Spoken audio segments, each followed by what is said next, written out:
Affairs. Oh, for External Affairs. Okay. You're on, Pat. Hello, I'm Pat Ivesdahl, past member of the ASHRAE Historical Committee and Region 9 historian. I'm here in Kansas State University in Manhattan, Kansas, to do a leadership interview with Dr. Richard B. Hayter, Associate Dean of Engineering for External Affairs at KSU, and past presidential member of ASHRAE. He was the society president in the year 1995-96. It's a privilege to be here today with you, Dick. I would like to find out all about you, and the members of ASHRAE would also like to know. Thanks, Pat. Can you give us a little bit of your first early days? Well, don't exactly remember being born, but I was. I was born in 1943 during the war in Brookings, South Dakota, where I was also raised. At the time, my father was in the Air Force, at that time called the Army Air Corps, and my mother and I lived with her parents during that period. Continued to be raised in Brookings, went through all the grades, and then continued on into college at South Dakota State University. A little bit of background in that event, because it eventually will tie into the activities with ASHRAE. My dad was physical plant director at South Dakota State University, and it was there that I first was exposed to buildings, building construction, building operation. From the day I can remember, I was visiting new buildings under construction, going with my dad to visit architects and engineers' offices for buildings that are under design at campus, and to visit remodeling and maintenance projects, including such things as a central steam plant at South Dakota State University. So it was a long heritage of being involved in buildings. As far as some personal memories while I was there, I entered South Dakota State as a civil engineer. A couple of years into the program, I switched into mechanical engineering and then continued on, received my degree in mechanical engineering in 1965. However, during that time also, I was dating my wife, Barbara. She and I were in high school together. We dated as seniors in high school. She was a home economics major, I an engineering major. We played in the university band together. And my other extracurricular activity, if that's what it was Air Force ROTC. Spent 4 years in ROTC. At the time, Air Force or ROTC was mandatory for all men for the first 2 years in college at South Dakota State. And I continued on to receive my commission. My senior year, I was the Corps commander. We had about 750 cadets in the Air Force cadet wing at South Dakota State. Continued on then. Before entering the Air Force, I received a short deferment so I get some real-world experience in engineering and went to work for Pratt & Whitney Aircraft. What year was that? This was 65, 66. In 65, you graduated in 65, and then got this... on to Pratt & Whitney for a year, working in experimental engines, where my role was instrumentation of engines. So happens that the two engines that I worked on while I was there were both experimental at the time. One became the engine for the F-111. The other, the engine ultimately became for the Boeing 747. So it was a great experience. Oh, looking back now, I suppose you realize how monumental that was. Well, it was. It was an interesting time. It was during the build-up of Vietnam, and a lot was going on at the time in that industry. And certainly it was a good experience for me, but not really tied to the HVAC in our industry yet. After leaving Pratt & Whitney, or actually getting my orders to report for active duty, I spent a short time in Oklahoma and then on to California, where for a couple of years I was in weapons system engineering, and during those times my 2 kids were born. Now I want to stop there as far as my Air Force history, because I'll come back to it in a little bit. Let me talk just a little bit about my family. Good. I was wondering when this marriage happened. I don't know if you... Well, it happened in 65. And right out of college. So, right out of college. In fact, right after our graduation. Both kids were born while we were in the Air Force. Our oldest is a daughter, Sheila. Sheila is a mechanical engineer, a graduate from here at Kansas State University. Went on to get her master's in mechanical engineering from the University of Colorado. But upon graduation from... And may I must add this. Sure. Dick. She's also an ASHRAE member. She is, okay. yes. She was active in the ASHRAE student branch here at Kansas State and then went on to be an associate and now full member of ASHRAE. Her first 2 years out of college were with ZBA Consulting in Cincinnati, a firm that is familiar to many in ASHRAE because the managing partner there is Don Bonflet, presidential member Don Bonflet. She then left ZBA after 2 years to go into research at the National Renewable Energy Lab in Denver, Colorado. And that's where she is today. She is in a building systems research group and, as you mentioned, is quite active in ASHRAE. Our son, 2 years younger, Ryan, is also a Kansas State University graduate, but totally different career path. Whereas mine was engineering and my wife was public relations, our daughter became the engineer, our son is in public relations. He is now the publicity director for K2 inline skates and soon to be for the corporation for K2. And he and his wife Stacy live in Seattle, Washington. So that's our kids. My wife, on the other hand, as I mentioned, got her degree in home economics at South Dakota State University with her master's in journalism here at Kansas State and is now employed at Pawnee Mental Health Services, which is a regional community health center, and she serves as a specialist in media as well as continuing education. So that's my family as a nutshell. I want to go back now, if I could, Sure. to my Air Force role. Because after my 2 years in working in the weapons systems side, I knew I had this interest in buildings, had for years, and decided that maybe I would enjoy working in base maintenance, which the Air Force calls base civil engineering. I asked for a transfer, received it, and that took me into my first design job, if you will. I was assigned to the mechanical systems design group within base maintenance, and I was assigned a very interesting first project. It was a 12-hole outhouse. Oh. And I was to design the HVAC system for this outhouse. It was actually more sophisticated than that. It was for some of our crews that had an alert shack at the end of our runway and no facilities. We were just building a new facility for them. Well, I knew nothing about HVAC design. I'd taken one course in college. I'd attended a lot of ASHRAE meetings with my dad, who happened to be an ASHRAE member in the South Dakota chapter, although not a charter member. Joined within their first year after chartering in Sioux Falls. So ASHRAE goes back in your goes way family. back in my family. And realizing that I knew nothing about what I was about to design, I decided, well, a place to learn is the ASHRAE chapter.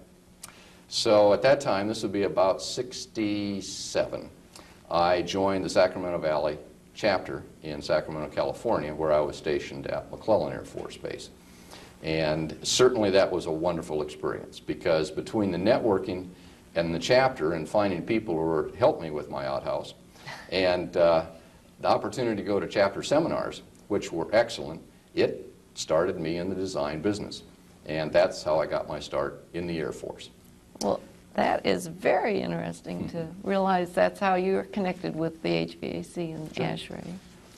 Well, I do want to make a tie now, if I could. And I'm sorry, Pat, that I'm not giving the opportunity. I'm just rambling. No, you gave me such great questions. You're doing wonderful, All and right. I'm enjoying hearing this, and it's very Great. beneficial, so keep All right, going. good.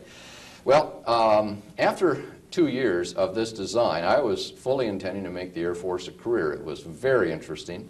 I enjoyed my work. It was very challenging and continued to get maybe more interesting projects than an outhouse.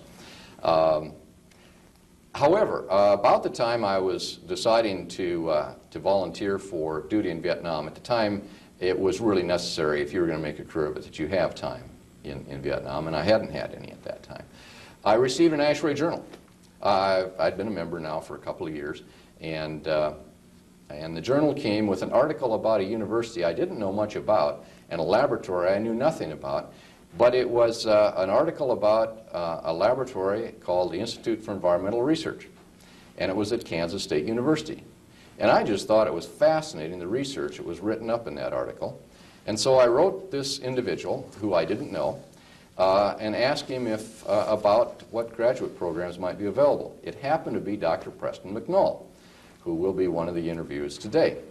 And Press wrote back, told me about the programs, and asked if I'd be interested in a relatively new program at the university that they had started called Bioenvironmental Engineering. Sounded great. So I made my application, was accepted, and in 1970, January of 1970, came to Kansas State as a graduate student. So happens the first two people that I met on campus, and literally the first two people, are going to be interviewed here today, Dr. Preston McNall and Dr. Fred Rollis. Both of them at the time were associate directors at the lab, and that became my first tie to Kansas State, and it was because of ASHRAE that occurred. So there's a real long heritage here. Yes, it's almost directed your life, hasn't it? It has, no question about it. In fact, it has done more than just that one move in my career. Coming here was a wonderful experience, getting a chance to work in the lab, which was an ASHRAE-supported lab. Came here from ASHRAE. The facility was physically moved here when ASHRAE decided not to do in-house research, but to do it through contract. And had a chance to work in the environmental lab.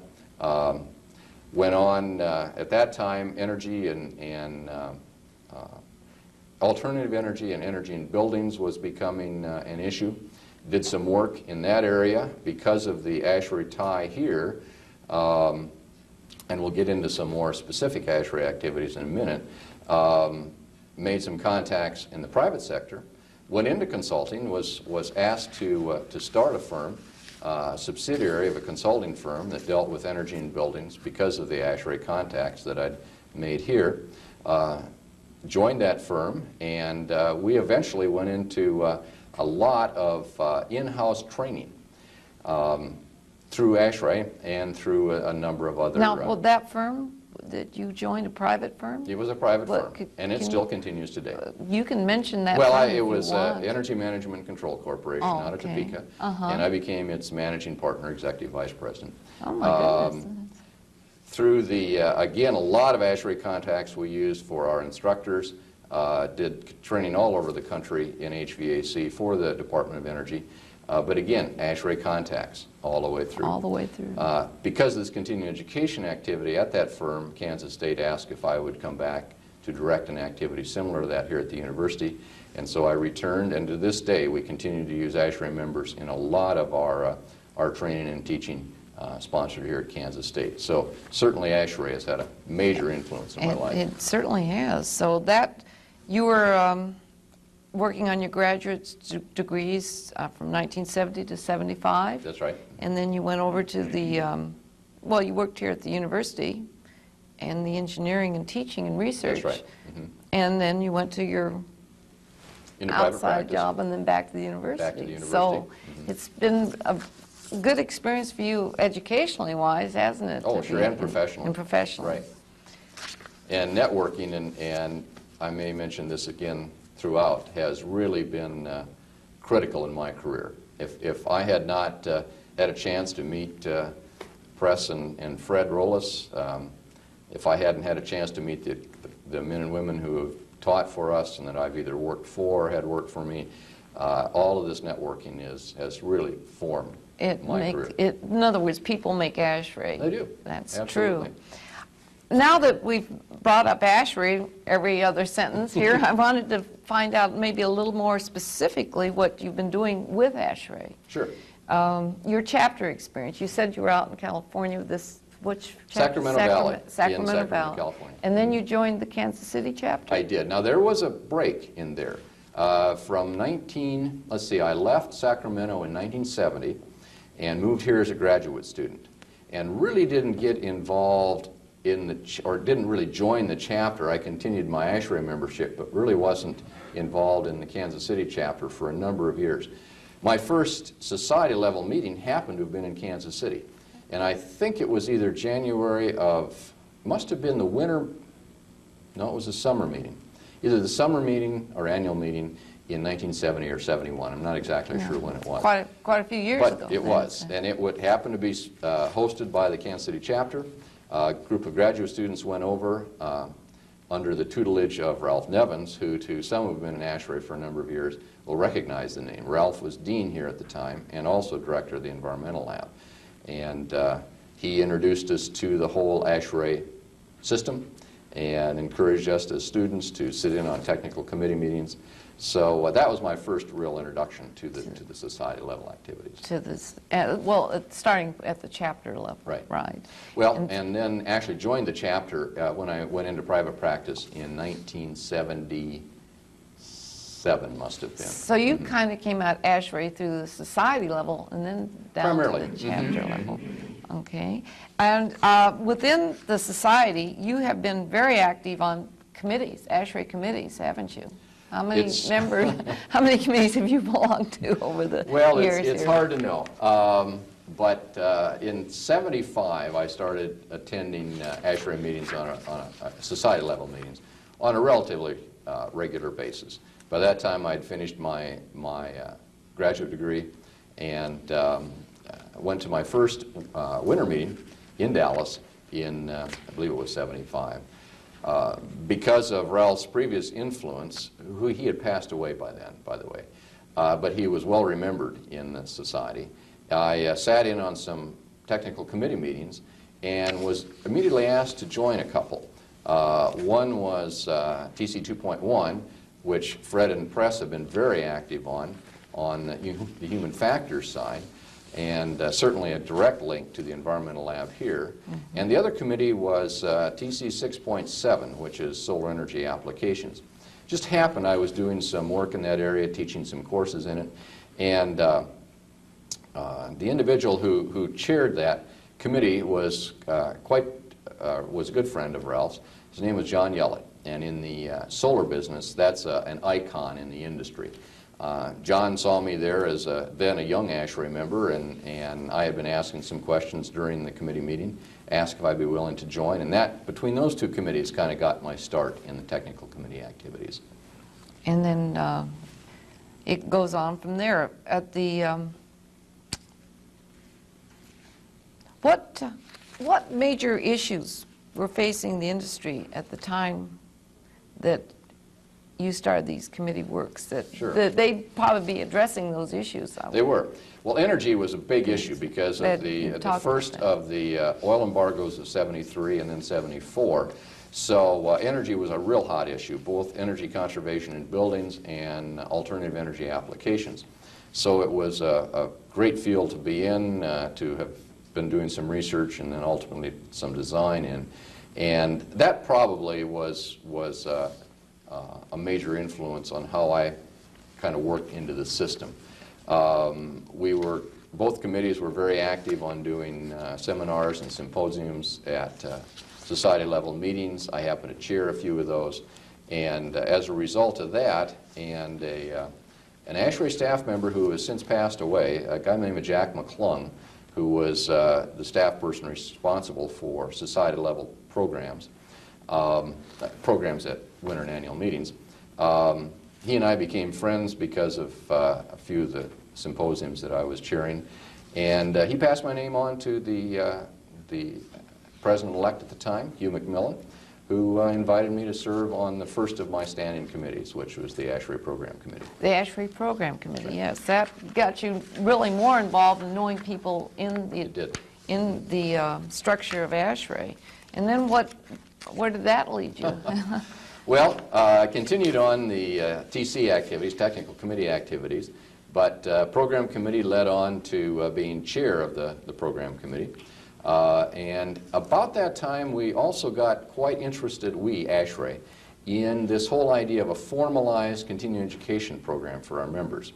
So two of us were asked to try to put this in a more formal sense. In other words, form a committee, see what could be done from an ASHRAE standpoint. And so Don Gatley from Atlanta and I were asked to chair what was then an ad hoc committee to put together ASHRAE's continuing education program. And there certainly were a lot of others who had major input into that formation.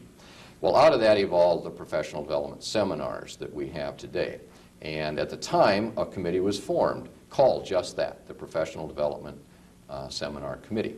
And Don and I chaired that. I was chair along with Don Gatley. We actually co-chaired that for 2 years. And that's where it got its start. Now, it wasn't our idea by any means. Don Rich, when he was presidential member, Don Rich, when he was chairman, I believe, of Research and Technical Committee, a number of years prior to our actually creating the process in ASHRAE, had suggested that something like this was needed. And over that time, the process had matured and eventually became the PDS seminars. As a member of ASHRAE myself and seeing these brochures that come out, it's interesting to know how all of them got started. Sure. And it was, and you're Well, basically I was responsible, but I can't take credit, just happened to be at the right place at that time. So. Can you comment on any more of your activities with the committees? Sure. Actually, there was some that overlapped as far as standing committees went. During that whole time, as I finished my term on the program committee, the Professional Development Seminar Committee was actually underway, but I happened to be selected for the Research and Technical Committee as well.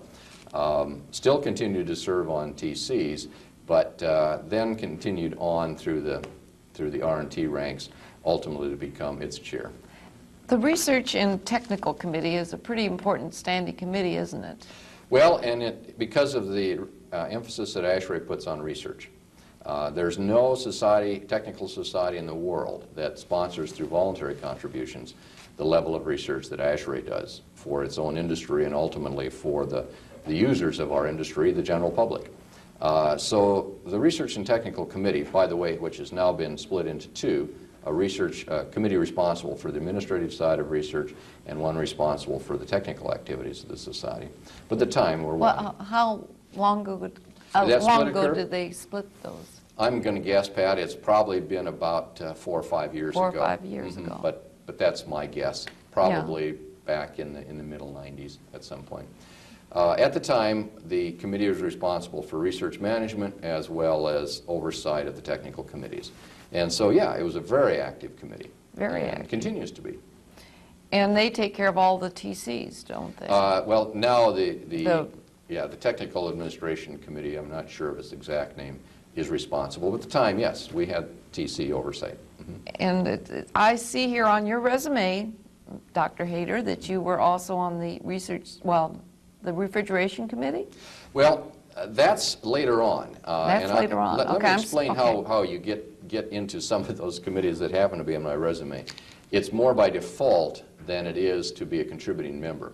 Those were pretty much my standing committees until I went on the board of directors. I became a director at large immediately after the Research and Technical Committee.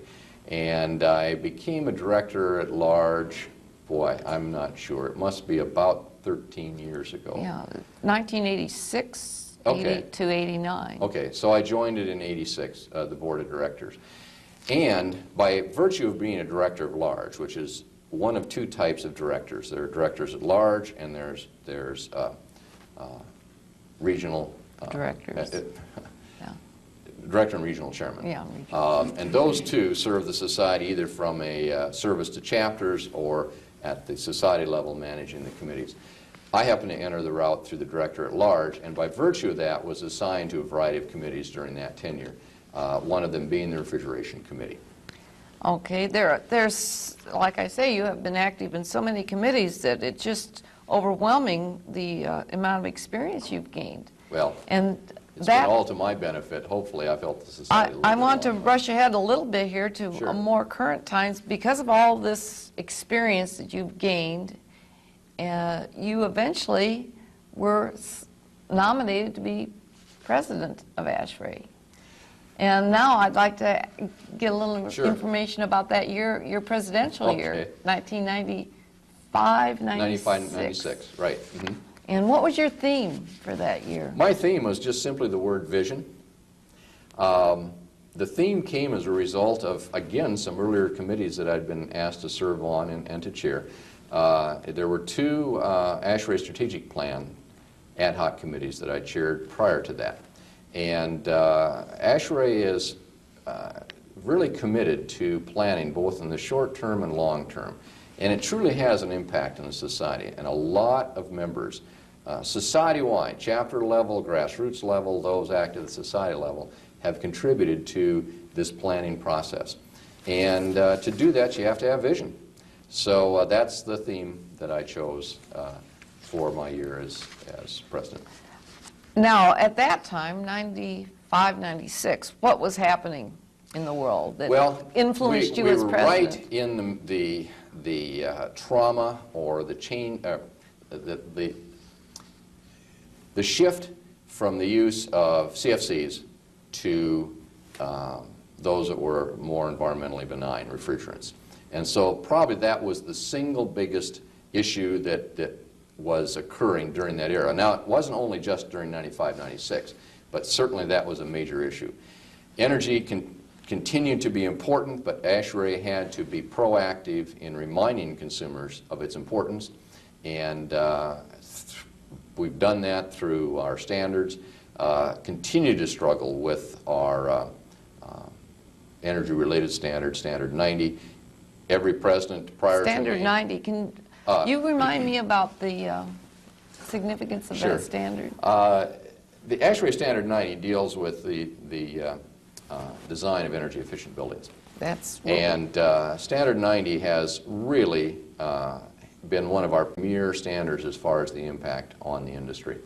But it's a difficult standard because, difficult in its use too, but difficult in its development because of varying needs, varying opinions on the technology, the approach, what should be standardized, what should not. And so it's also been a difficult standard to maintain and to keep current because of these different influences, all of which are valid.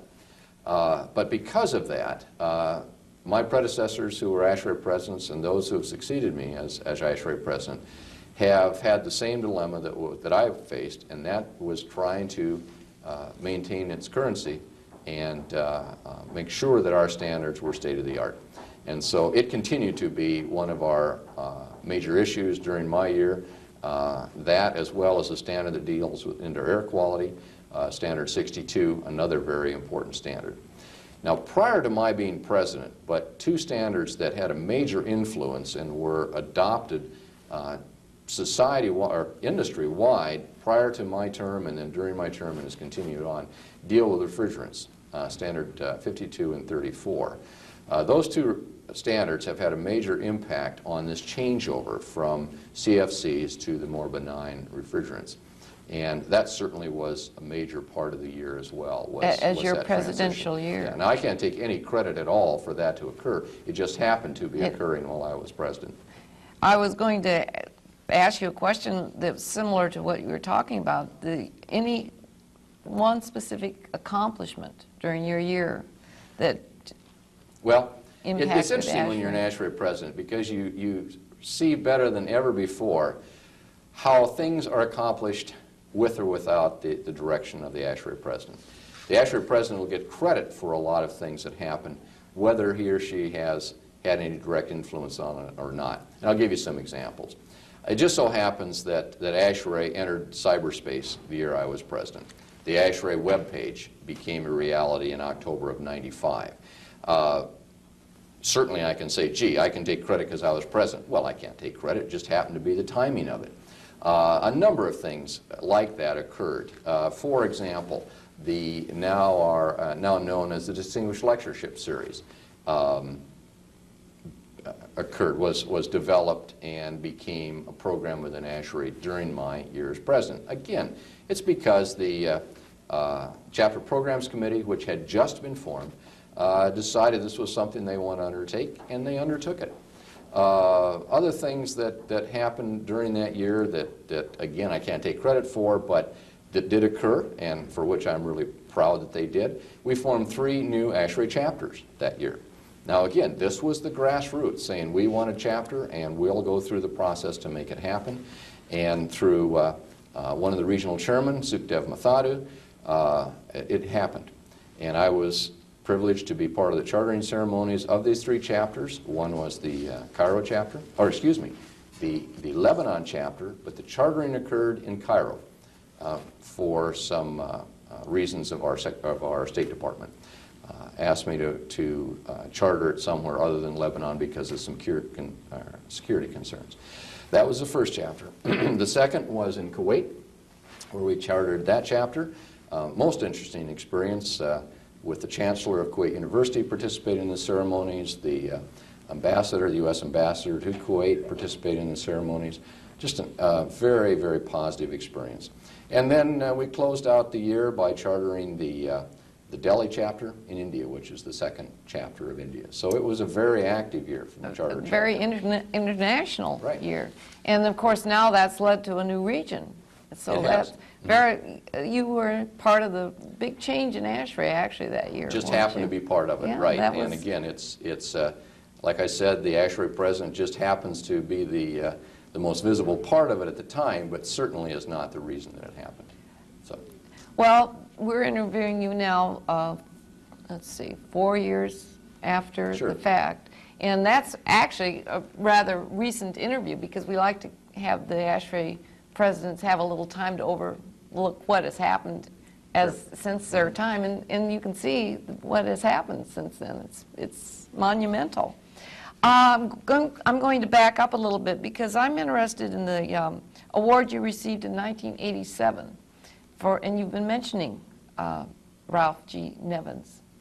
They have an award now that Sure. they give members that they only give one a year, presented for significant accomplishments in the general area of man's response to the environment. And I don't know if you remember this, but sure. I do, that in 1987 you received this award. Now, was there a specific project you were working on that generated the award? Well, it goes back, again, to the Institute for Environmental Research and the professors and researchers that operated it and the students that served under them. It has had a major influence on our industry. And you may hear later in one of the other interviews of some of the others that have received it, but most of the students that went through the bioenvironmental program that continued on in our industry have been recipients of this award. Ralph Nevins, as I mentioned, was dean here and director of the Institute for a number of years. We had numerous opportunities to be involved in research dealing with human factors, and it was a result of not necessarily one paper or one research project, but accumulation of those that resulted in that award. Oh, congratulations. Now, another award that's very honorable and prestigious to receive was the Fellow Award. And I believe you got that in the early 90s. And that's after an accumulation of lots of work that the member has done. Is that correct? It's related, yes, but it's related to a great extent toward the scientific or technical contributions. And so those who have received the fellow have made contributions in that area within our industry of HVAC&R. It doesn't necessarily mean that the individual has been in the research community. They could very well have been in the design or manufacture, but made some contribution. Have to apologize for the bell. We are in a classroom, and it's now class change time. So, well, we can continue our interview a few minutes longer. let's continue on. Okay. Sure. Sorry. So, nevertheless, probably the reason that I was selected for fellow had to do with the more of the research and publishing side and the work that dealt with technical committees. But there are others who are equally deserving that have received it, but they've come up through more of the applied side. But they've made contributions in that regard. And then that led, I'm sure, to another award that you received in 1993 called the Distinguished Service Award. That award is presented for a variety of services to the society, ranging from some of the technical committee activities that I mentioned, standing committees, other contributions of publishing and delivering papers. It's a long list of contributions that individuals can make to the society, whether they are technically related or not. And so the Distinguished Service Award is given to those who have participated in a variety of things, and I've had a chance to do that. Yeah, I can see, I read over your resume that you have written at least 43 papers, which sounds like a lot of research and work. Well, it's insignificant compared to what some others have contributed in that area. When you're talking about that, you've already been good to mention quite a few people that stand out in your mind as influencing you in society? Would you like to comment on any other people that... I would, and I'm going to cheat here because I don't want to miss some. So I've written a list. And if I could just comment on a few of these. You always hear people saying this, and I mean it as well. There will be people I overlooked that I should have mentioned. But you've already heard about my dad. Ken Hayter was his name. And joined ASHRAE back in the 60s. I'm not sure exactly when he became... Actually, it may have been even prior to that. It may have been in the 50s. But he probably was the single largest influence on my ASHRAE activities because I grew up in ASHRAE. Even though the chapter was about 60 miles away, I would go as a college student with him to chapter meetings and rub shoulders with engineers in the field. But it went beyond there. I had a professor by the name of John Stanford. John was department head of mechanical engineering at South Dakota State and an ASHRAE fellow. And he taught the one HVAC course that we had at South Dakota State, and also talked about the benefits of ASHRAE to the students. We didn't have a student branch, but he made sure that we knew about ASHRAE. And so John was an influence. I mentioned two individuals that will be interviewed here today, Fred Rollis and Press McNall, because of the mentoring that they did both as a student and then as I grew older. They saw that I still needed a lot of help and continue to offer that and have had a big influence on my ASHRAE career, as has Ralph Nevins, who certainly has had an impact on our industry and a lot of folks, including me. There's some folks that have passed away that I want to mention that kind of took me under their wing when I was a young engineer, helped me both through ASHRAE and the technical side as well. Al Newton was an engineer, at least when he worked for a number of years and retired as an engineer for York. And Al was a real mentor for me, someone that I looked up to in what he had contributed to the industry, and seemed to invite me to participate in a number of the projects he was working on for ASHRAE. Al and I were very good friends, significantly different in age, but very close in values, and I learned a lot from Al. Right along beside him was presidential member Frank Faust. Frank and Al were good friends. And Frank, after he retired, actually did some work for ASHRAE in the area of contracts with the federal government. Frank oversaw those and invited me to serve on some of those projects that we were doing for the feds. And then lastly, a staff member who, if I remember correctly, died while he was a staff member was a guy named Joe Kuba. Joe was a manager of technology or something like that. I'm not exactly sure of his exact title. But to me, it was during Joe's time as an ASHRAE staff that ASHRAE heavily got involved in the whole process of contract research and using a variety of members to do the research, to get the word out, What really, years was I'm not sure when Joe, but it was in the 70s when I knew Joe. Okay. And Joe and I worked a lot together on the technical side of ASHRAE. Well, I mentioned that presidential member Hugh McMillan, at the time he was president-elect, appointed me to this program committee, and that was my route in. But he did that upon the recommendation of another ASHRAE staff member by the name of Jack McClung. And I'd mentioned Jack earlier as being responsible for ASHRAE's society-level meeting programs. And Jack and I became good friends. And Jack also was involved in the early years of the Professional Development Seminar Series. So Jack has since passed away, left ASHRAE back in the 80s, but we continue to be friends. Now, I had met some ASHRAE presidential members relatively early, but they weren't necessarily president at the time. I want to mention two of those. Bill Holliday, presidential member Bill Holliday, I had known of, but had not met until a ASHRAE symposium that was held at Iowa State University, and Bill was the plenary speaker at the time. And he and I went for a long walk one day around the campus, and he told me about ASHRAE and the friendships that develop and the professional growth and just the importance of ASHRAE to a person's career. And I'll never forget that stroll that we had. And ever since then, Bill's been a very dear and close friend. And I wish him a happy birthday. His birthday's in December. And I wish I'd been there to help him celebrate this past What December. his age is? He's in his 90s Bill now. is in his 90s. I don't know exact age, but certainly is still very vibrant and knowledgeable of our industry. The first president that I met as a president was Morris Packer, and he became a friend, has since passed away, but important one. The ones I want to mention now are ones that were more recent.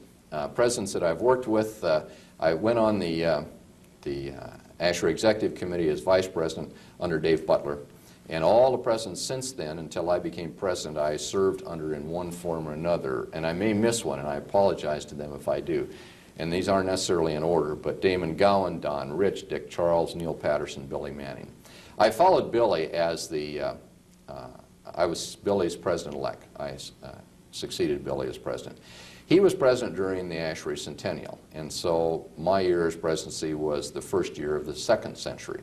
And Billy was a real motivator. We have a lot of fun kidding with one another and continue to do as this day. So we've formed some real friendships there. Excuse me, I just Sure. want to tell you that's a very interesting view, that you are the one that kicked off the second century. For there. whatever that's worth.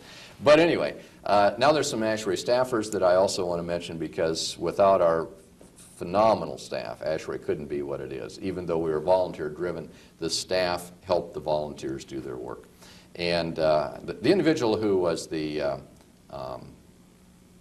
Secretary of ASHRAE and Chief Staff Officer when I became involved was Andy Boggs. And Andy helped bail me out a number of times. I continue to make a variety of blunders through my ASHRAE career. Andy saw that early and decided that I needed a lot of help. And other ASHRAE staff members will agree that I still continue to need that. There's another person that made sure that all the details were covered, and that was Doris Landorfer. And Doris, both besides being a wonderful staff person, is a very close friend, and I was pleased to have a chance to work with her. Now, more recently, Frank Cota, our executive vice president, Frank kept me as much out of trouble as he could. During my year, Frank and I traveled a lot together, drank beer on a patio at some castle in Romania together. I mean, we had some great experiences. But Gloria Kofer kept things going, made sure that things occurred when they needed to, and continues to do that in some of my responsibilities now. And then some of what could loosely be called department heads, but the directors of the various departments, Walter Glasser in keeping the finances straight, Steve Comstock on the communications side, Carolyn Kettering on the member services side, Jim Cox with our Washington office on the government side, and Spengler with education, Richard Wright, who has since retired from ASHRAE, but director of technology, certainly an extraordinarily important part, including the standards. And then some of the folks that work for them, such as Tony Giametti, was always feeding me information that I needed to know for my next meeting. B.J. Spano wrote most of the speeches you heard me give, so for any of the good parts of those, that was B.J.'s contribution.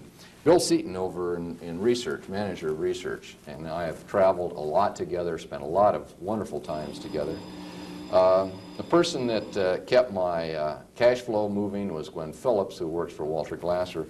And then a special thanks to a person that a lot of folks have not met in ASHRAE but should, out of our Washington office, Patricia Ryan.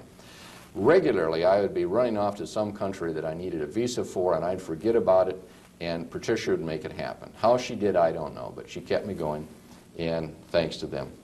I want to close out with the folks that served on my executive committee during my year as presidency.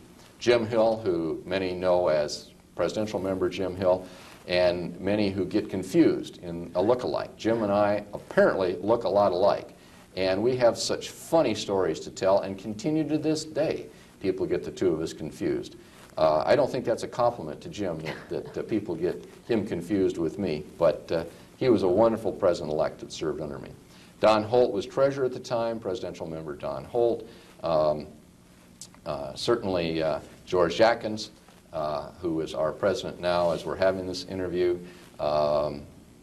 Let's see, Bill Goodman, Jim Wolfe, and Larry Staples made up my group. So it was a good group. And we spent a lot of good years or good times together.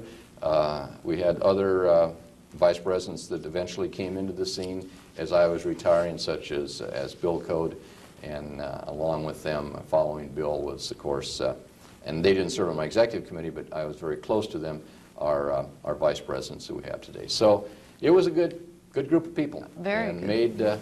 made my years very worthwhile. When you were mentioning about the traveling you were doing, was that done basically in your presidential year? Did you have an opportunity to go around and visit other ASHRAE people in other Certainly countries? did. Mm-hmm. You Not and just Barbara, countries. did Barbara and go Barbara too? traveled with me during my presidential year, and actually prior to that I made some international trips for ASHRAE. But during the presidential year we visited, we had meetings in 16 countries, visited 30 chapters during that time, plus a few student branches and some ASHRAE sections as well. But it was a good year, about 200 years on the road, or 200 days, seemed like 200 years. 200 days on the road for ASHRAE, a lot of international visits, but probably the fact that whether it was international or not wasn't important. It was the fact that it was ASHRAE and discovering that the needs and the commitment to ASHRAE is the same regardless of where you are and who the men and women are that are ASHRAE members. They have a real commitment to our industry and to the society. What would you advise a young person today? I guess we can almost hear what Sure. you would say. Well, a couple of ways, a couple of things I want to mention. One is the importance of maintaining a current knowledge of the industry. An engineer or a technician or a scientist, in our field, their value is what they know. And as soon as that becomes an antiquated knowledge, they no longer are able to contribute as they once did. They still may be able to contribute, but you have to stay current. We have a very dynamic industry in its science and technology. And as a result, you have to be proactive in maintaining this current knowledge. You can do that in a couple of ways. You can do it through formal continuing education programs like ASHRAE offers, either through the traditional professional development seminars or through self-study, or you can do it as well as other ways that you can continue it in a more formal way. Or you can do it in a kind of a day-to-day learning by reading journals, by contributing to the journals. You learn as you contribute. So if you can be a speaker, if you can write an article for the journal, including the new International Journal of HVAC and our research, you will learn. So continuing education is critical, and we have to be active about it. Secondly is the value of networking. You've heard me talk about how important it is, or how these individuals have been important to me. Well, it's extraordinarily important, and it isn't just important because of your own personal future. It's important because you are forming friendships, you are forming allies who will help you in problems to deal with your clients or to deal in your design, your manufacturing, operation, utilities, code enforcement, whatever the case may be. Networking is critical. I want to make a little bit of a reference here to an article in Business Week in 1991. That was a time that was not good from an employment standpoint. The economy was on the skids. We were all struggling. And in there it talked about networking in this article. And it said that, first thing it said, that networking needs to start before you need a job. And secondly, it said visibility is marketability. But I think it goes beyond the personal gain that you get out of networking. You're a contributor when you're networking, and I think there's a real value and importance to that. And ASHRAE allows that and encourages it. And I think that's what's made ASHRAE so strong. Sure, absolutely. That's true. What other interests? We've been talking an awful lot about ASHRAE and the HVAC system, but I'd like to know about some other interests you have besides ASHRAE. Well, ASHRAE takes as much time as a person is willing to give to it, and is pleased to get whatever time you are willing to give. But yeah, I do have some interests outside of that.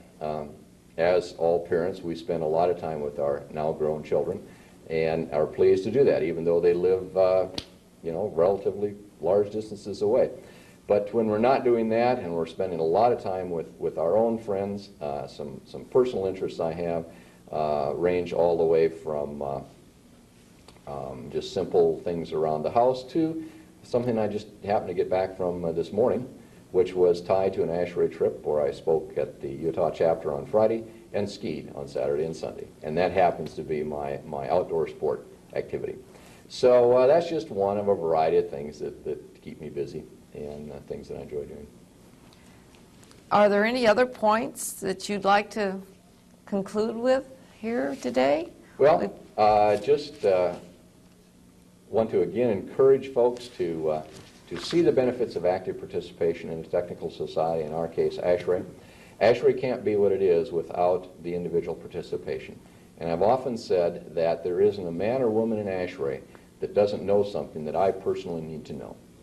And we sometimes forget that. We think that those who contribute are loftier in their abilities and their knowledge, and that we are only able to learn.